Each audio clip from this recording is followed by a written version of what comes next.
जय श्री कृष्णा दोस्तों, आप सभी का हमारे चैनल पर स्वागत है।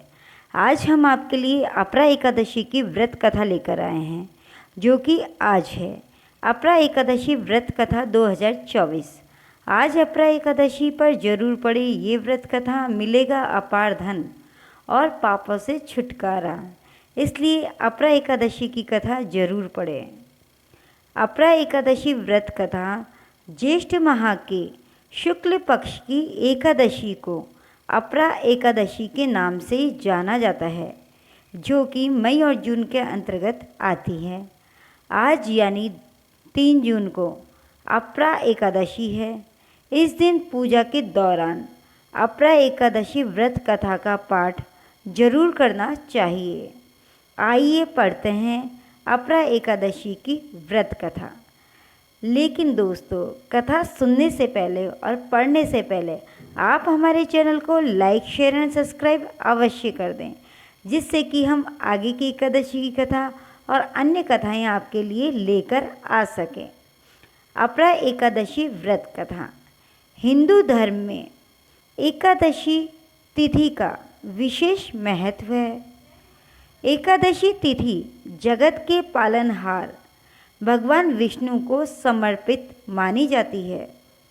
हर महीने में 2 बार एकादशी व्रत रखा जाता है, एक कृष्ण पक्ष में और दूसरा शुक्ल पक्ष में। ज्येष्ठ माह के कृष्ण पक्ष की एकादशी को अपरा एकादशी कहा जाता है।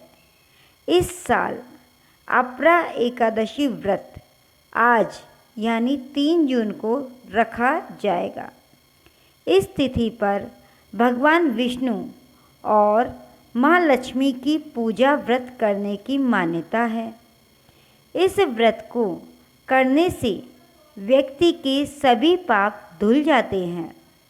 एकादशी पूजा के दौरान एकादशी व्रत कथा का पाठ जरूर करना चाहिए। इससे एकादशी व्रत का पूर्ण फल प्राप्त होता है। अगर हम व्रत नहीं करते हैं तो भी एकादशी व्रत कथा पढ़ने से इस व्रत का पूर्ण फल मिलता है। ऐसी मान्यता है कि कथा का पाठ करने से पूजा सफल होती है और श्री हरि विष्णु प्रसन्न होते हैं। आइए जानते हैं अपरा एकादशी व्रत कथा के बारे में और हम सब मिलकर अपरा एकादशी की व्रत कथा सुनते हैं। अपरा एकादशी व्रत कथा। भगवान श्री कृष्ण ने युधिष्ठिर से पूछने पर अपरा एकादशी के महत्व में बताया और कहा कि अपरा एकादशी व्रत को करने से प्रेत योनि, ब्रह्म हत्या और पाप आदि से मुक्ति मिलती है। पौराणिक कथाओं के अनुसार प्राचीन समय में महिध्वज नाम का एक धर्मात्मा राजा रहता था और धार्मिक कार्यों में लीन रहता था। उसका एक छोटा भाई था जिसका नाम था व्रजध्वज। वह बहुत क्रूर और अधर्मी था। छोटा भाई व्रजध्वज महिध्वज से द्वेष रखता था और उसे मारता था। वो छोटे भाई से बहुत गुस्सा रहता था और उससे विद्रोह की भावना रखता था। इस कारण उसको मारता था। एक दिन रात में मौका पाकर व्रजध्वज ने अपने बड़े भाई की हत्या कर दी। लोगों को इस बारे में पता न चले, इसके लिए उसने अपने भाई के शव को जंगल में जाकर पीपल के नीचे गाड़ दिया। राजा की मृत्यु पूर्व निश्चित नहीं थी, यानी कि यह एक अकाल मृत्यु थी। अकाल मृत्यु होने की वजह से महिध्वज प्रेतात्मा बनकर उसी वृक्ष पर रहने लगा और उस पेड़ में रहकर लोगों को परेशान करता था। एक बार धौम्य नामक ऋषि उस वृक्ष के पास से गुजरकर जा रहे थे जब राजा की प्रेतात्मा ने उन्हें भी परेशान किया, लेकिन ऋषि ने अपने तपोबल से प्रेतात्मा को काबू में कर लिया। उसके उत्पात का कारण को समझा तो उन्हें पता चला कि राजा के साथ सही नहीं हुआ है। इसके बाद उन्होंने उस आत्मा को पीपल के पेड़ से उतारा और परलोक विद्या के बारे में बताया। उसने पीपल के पेड़ से उतारकर एक विद्या बताई। राजा की आत्मा को प्रेत योनि से मुक्ति दिलाने के लिए धौम्य ऋषि ने खुद ज्येष्ठ माह के कृष्ण पक्ष की एकादशी पर अपरा एकादशी का व्रत किया और घोर जप किया। इस व्रत के पुण्य से धर्मात्मा को प्रेत योनि से मुक्ति मिल गई। इसके बाद राजा की आत्मा ने ऋषि को धन्यवाद किया और स्वर्ग को चले गए। धार्मिक मान्यता है कि अपरा एकादशी व्रत कथा का पाठ करने से व्यक्ति को सभी तरह के पापों से छुटकारा मिल जाता है।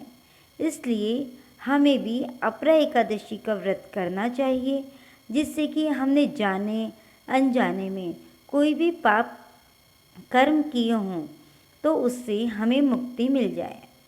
अब आइए जानते हैं अपरा एकादशी के दिन हमें किन कार्यों को नहीं करना चाहिए।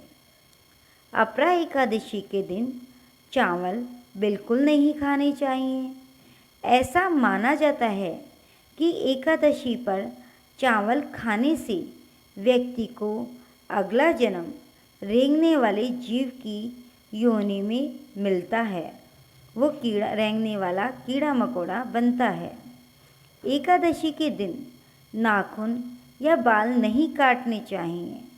धार्मिक मान्यताओं के अनुसार इस दिन बाल या नाखून काटने से व्यक्ति को कई परेशानियों का सामना करना पड़ सकता है और भगवान विष्णु रुष्ट हो सकते हैं।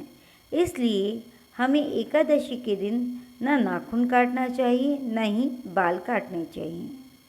अपरा एकादशी पर घर का मंदिर गंदा नहीं होना चाहिए। पूजा घर गंदा होने से घर में वास्तु दोष उत्पन्न होता है और नकारात्मक ऊर्जा का आगमन होता है। साथ ही धन की देवी माँ लक्ष्मी भी नाराज हो जाती हैं। इसलिए हमें हमेशा पूजा का मंदिर साफ सुथरा रखना चाहिए। अपरा एकादशी व्रत में बालों में तेल, शैम्पू और साबुन का इस्तेमाल करने से बचना चाहिए। इसके अलावा अपरा एकादशी व्रत में किसी व्यक्ति के बारे में मन में गलत नहीं सोचना चाहिए और नहीं गलत बोलना चाहिए। अर्थात हमें किसी की चुगली, बुराई नहीं करनी चाहिए।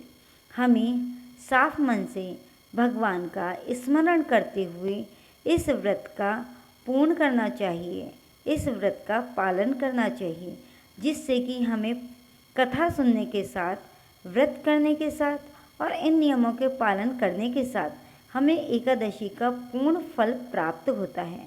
दोस्तों, यह थी अपरा एकादशी की व्रत कथा और अपरा एकादशी के दिन जिन कार्यों को नहीं किया जाता है उनके बारे में वर्णन। तो आपको यह कथा कैसी लगी तो हमारे चैनल को लाइक, शेयर एंड सब्सक्राइब अवश्य कर दीजिए और कमेंट बॉक्स में जय श्री कृष्णा लिखना ना भूलें। जय श्री कृष्णा दोस्तों।